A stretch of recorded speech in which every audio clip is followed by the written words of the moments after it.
કે આ પ્રસંગ તો 22 તારીખે પૂર્ણ થઈ જશે. ઓછા આવે વધારે આવે, ઠાડું પાણી પીએ, ઊનું પાણી પીએ થઈ જશે, પણ આવો અવસર આપણને નહીં મળે. અને આ ગુરુ ભગવંતનો અવસર છે. અને ધોણીવાળા જોઈ રહ્યા છે. હું તો ધોણીવાળાના દાસ તરીકે, ધોણીવાળાના સેવક તરીકે, ગુરુ મહારાજના શિષ્ય તરીકે હું સેવા કરી રહ્યો છું. અને તમે પણ એ રીતે કરજો. તમારું ગુરુ મહારાજ ધોણીવાળા જરૂર ભલું કરશે એવો મને પૂર્ણ વિશ્વાસ છે.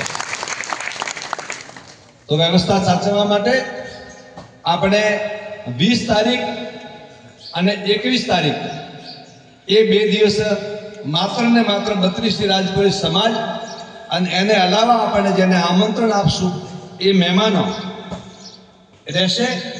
અને 22 તારીખે જોપે સુંદરી હે, કોઈને પ્રેમ હોય, સ્નેહ હોય, મિત્રતા હોય, ભાવળિયા હોય, હગાવાલા હોય, ડોરો બાંધી હોય, દોરડું બાંધી હોય,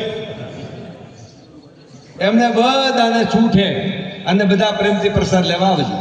બોલો સદગુરુદેવ કી જય, સનાતન ધર્મ કી જય. નમો. ખૂબ ખૂબ આશીર્વાદ આપને. અને બધે પોતપોતાના ગામના કાર્યકર્તા છે. ગુરુ મહારાજના અવસરમાં ભગવાન રામની સેનામાં જે રીતે જોડાયા, ઉંમરલાયક માણસો, બુદ્ધિમાન માણસો જામવંત તરીકે જોડાયા, અને બળશાળી માણસો હનુમાન તરીકે જોડાયા, નીલ તરીકે, નર તરીકે, અંગદ તરીકે જોડાયા. એ રીતે બધા જોડાઈ અને જે બની આવે તેવા પવિત્ર મનની ભાવનાથી સેવા કરજો. અને ગુરુ મહારાજનો મેળો છે. ગુરુ મહારાજે તમારે રિઝલ્ટ આપવાનું છે. માત્ર રિઝલ્ટ તમે આપી દીધું, હવે આજ ગુરુ મહારાજને રિઝલ્ટ આપવાનું તમારા મેળામાં. બોલો રૂપેન્દ્રજી મહારાજ કી જય, સદગુરુદેવ કી જય. તો હવે હું તમારે